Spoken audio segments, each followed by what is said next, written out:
¿Por qué se produjo la Guerra de Sucesión Española? ¿Quiénes se enfrentaron? ¿Cómo se solucionó el conflicto? Hoy veremos este tema, aquí, en Una historia para el presente. Hola a todos. Nos remontamos al reinado de Carlos II, 1665-1700. Este rey sufrió problemas de esterilidad, síndrome de Klinefelter, murió sin descendencia, así que en los últimos años de su reinado hubo un problema sucesorio para ver quién ocupaba la corona española. Él, en 1696, nombró heredero a Fernando de Baviera. Aún así, tanto Francia como el Imperio austriaco reclamaban la corona española debido a derechos sucesorios. Por tanto, hay un tratado que es el Tratado de la Partición, en 1698, que se repartían los territorios españoles. Para José Fernando de Baviera, los reinos peninsulares, las colonias americanas, Flandes y Cerdeña, el archiduque Carlos, ducado de Milán, y Francia, Luis XIV, ocuparía los territorios italianos y Guipúzcoa. Evidentemente, el plan antes comentado no gusta a Carlos II, y a esto hay que añadir la muerte temprana de José Fernando de Baviera. El rey de Francia, Luis XIV, e Inglaterra firman otro tratado, el segundo tratado de la partición, en el cual el archiduque Carlos sería reconocido como heredero del trono español y dejaría los territorios italianos a Francia, además de Guipúzcoa. Claro está, estos planes no gustaron a la corte española, no gustaron a Carlos II, por tanto quedan desechados. En la corte se fueron haciendo diferentes bandos, en este caso el bando pro-felipista, el bando pro el nieto del rey francés, fue el ganador, así que Carlos II deja a Felipe Anjou como sucesor del trono de España. Estamos en el 3 de octubre de 1700. Pero bueno, que el problema realmente empieza cuando Luis XIV, rey de Francia, declara que Felipe V, que ya es rey español, conserva derecho al trono de Francia. Así que eso nos gusta en Austria, eso nos gusta en Holanda, eso nos gusta en Inglaterra y será motivo de conflicto. Además, esto no es poco, Luis XIV ordena a las tropas francesas, ocupar en nombre de Felipe V territorios fronterizos con los Países Bajos. Así que vemos también un inicio de maniobra militar del Rey Sol en los territorios de Flandes. Aunque comienzo la guerra fue la concesión a la Compañía de Guinea del monopolio de la trata de esclavos en América. Eso fue lo que motivó el agravio de los enemigos. Por tanto, a eso hay que añadir que esta compañía pertenecía a los Borbones, a la familia real francesa. Austria, Inglaterra, Provincias Unidas, Prusia, la mayoría de los estados alemanes se declararán en contra de Luis XIV y de Felipe V y le declaran la guerra. Así que se firma el Tratado de La Haya en septiembre de 1701. A este tratado se unieron 2 años más tarde el Reino de Portugal y el Ducado de Saboya. Esta imagen muestra los dos bandos que se enfrentaron en la Guerra de Sucesión Española. En amarillo, los que firmaron el Tratado de La Haya, que apoyaron al archiduque Carlos, y en color rosa tenemos a los partidarios de Felipe V, Felipe de Anjou. A modo de resumen, dejo aquí esta diapositiva para que sirva de repaso a lo antes visto. Y bueno, para que quede muy claro, ¿quiénes apoyaban a los Borbones? ¿Quiénes eran partidarios de Felipe de Anjou? Pues era España, el Reino de Francia, el Ducado de Baviera, el Electorado de Colonia, Ducado de Mantua y Portugal y Saboya hasta 1703, que cambiaron de bando. Por otro lado, estaban los que firmaron el Tratado de La Haya.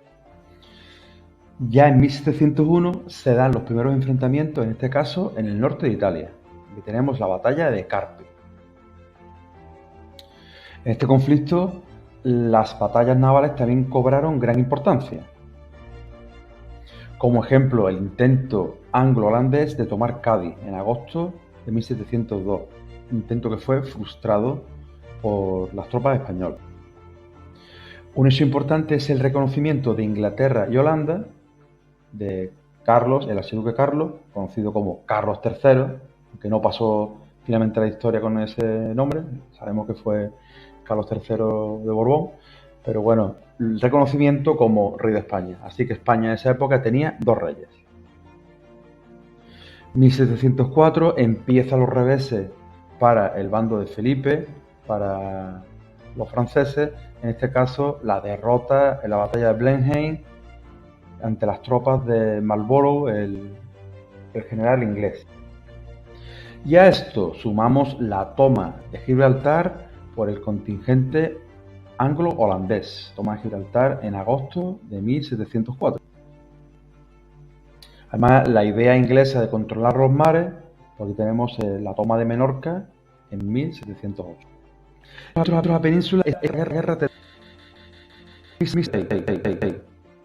archiduque Carlos toma Madrid. Año siguiente, los borbónicos ganan en Almansa y le dan la vuelta a la tortilla.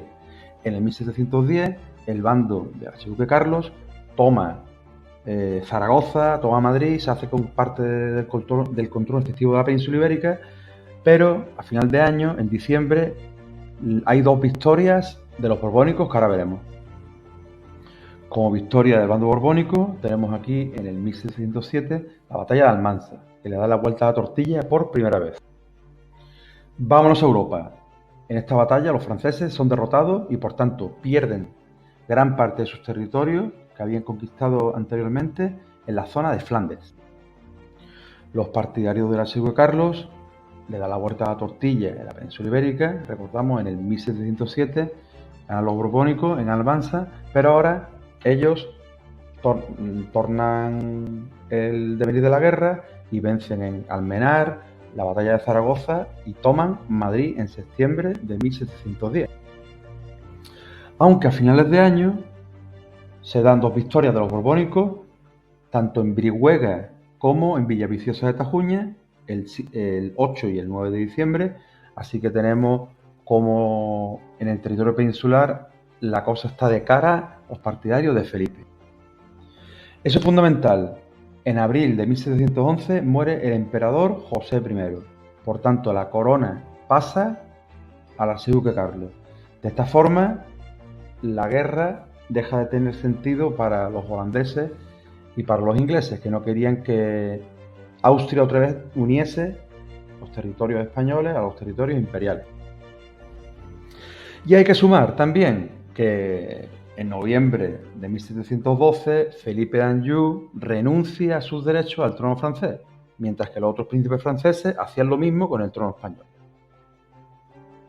Así pues, se llega a la firma del Tratado de Utrecht en 1713, en el cual España cedía territorio a los países partidarios del archiduque Carlos. En este caso, a Austria le cede Flandes, Luxemburgo, el Milanesado y también el Reino de Nápoles. A Saboya le cede Sicilia y a Gran Bretaña le cede otros territorios que ahora diremos. ¿Qué consigue Inglaterra? Consigue mantener Gibraltar, mantener Menorca y también el navío de permiso y el asiento de negros, quiere decir el monopolio del tráfico de esclavos en las Indias Occidentales, en América. Cataluña seguirá en guerra contra Felipe porque no querían perder los fueros que tenían, los fueros y los derechos que tenían, así que la guerra durará hasta el 11 de septiembre del año siguiente, de 1714. Como consecuencia tenemos el mencionado Tratado de Utrecht y también los decretos de Nueva Planta, que significaban la uniformización de la administración del territorio español. Por tanto, muchos territorios pierden sus fueros, en este caso los territorios de la Corona de Aragón, y habrá una unificación en el ámbito administrativo dentro de la Corona española. Bueno, aquí llega el final del vídeo. Yo espero que haya servido para comprender un poco más este conflicto y para que sigáis leyendo, sigáis aprendiendo cosas de historia, cosas de nuestra historia. Como siempre, muchas gracias por estar ahí. Dale a like, suscríbete y nos vemos en